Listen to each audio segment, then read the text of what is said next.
Here's something you can count on. If you're in business, you are going to have a crisis. And you know what? If you're a person just living your life, you're going to have a crisis too. That's not a prediction, it's a guarantee.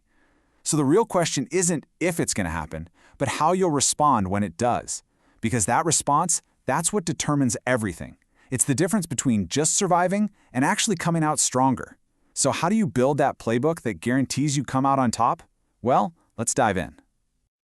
To get started, we're going to look at just one company, Johnson & Johnson, and two legendary crises that defined its reputation in completely, and I mean completely, opposite ways. It's an incredible story of getting it perfectly right and then catastrophically wrong.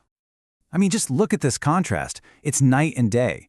On one side, you've got the Tylenol crisis back in '82. 7 people tragically died from cyanide-laced capsules, and the company's response became legendary. They did a decisive nationwide recall. They invented tamper-evident packaging. They put customer safety way ahead of profits, and in doing so, they literally wrote the book on crisis management. But then, you look at the other side, the baby powder scandal. For decades, the company knew about asbestos contamination and just let the problem fester. And the result? Over 30,000 lawsuits and a brand that's pretty much in ruins.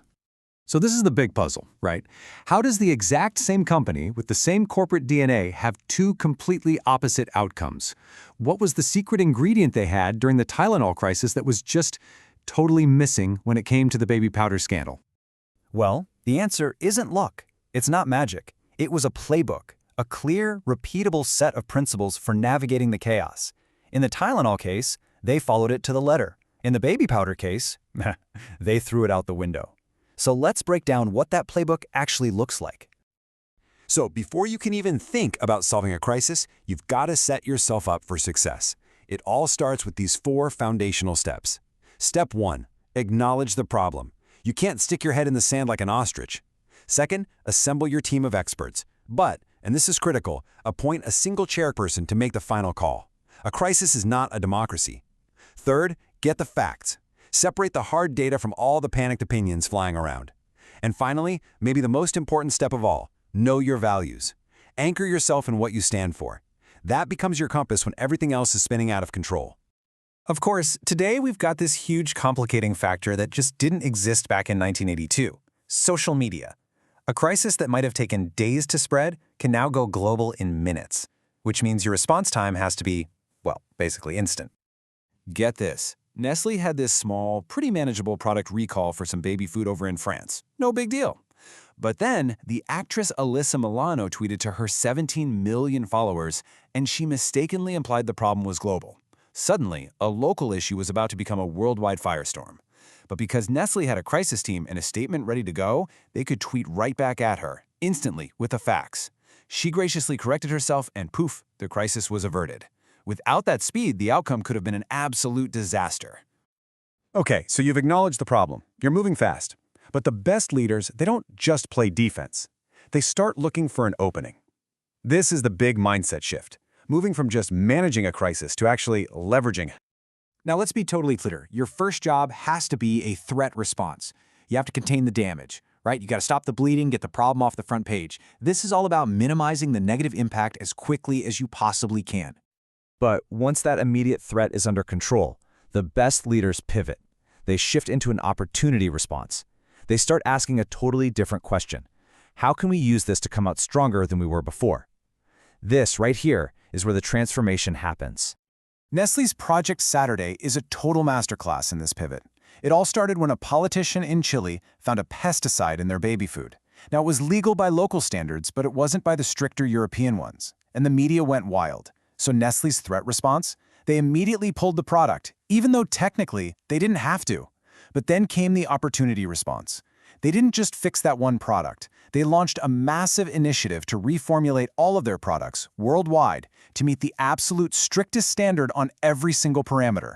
A year later, they relaunched with this incredible message about quality, and their market share just soared. It went higher than it was before the crisis even started. They turned a problem into a promise. Now, these big corporate stories are fascinating, but the real power of this playbook is that it applies to all of us. The very same principles that can save a global brand can help you navigate a career setback, a financial challenge, you name it, any personal crisis. You know, when we face a personal crisis, our first instinct is often to just blame bad luck, right? Why me? It feels like we're just victims of random circumstance. But what if luck isn't the deciding factor we all think it is? The researcher Jim Collins actually looked into this exact question. He studied all these companies over a 20-year period, and he expected to find that the great companies just got luckier. But what he found was, honestly, it's mind-blowing. The great companies and the mediocre ones experienced the exact same number of good and bad luck events. Zero difference. The difference wasn't the luck they had, it was what they did with the luck they got. The great ones were prepared to capitalize on good luck and resilient enough to weather the bad. And we could apply that exact same logic to our own lives. It really boils down to three things. First, be prepared. Build up your skills, save your money, nurture your relationships before you need them. That's your foundation.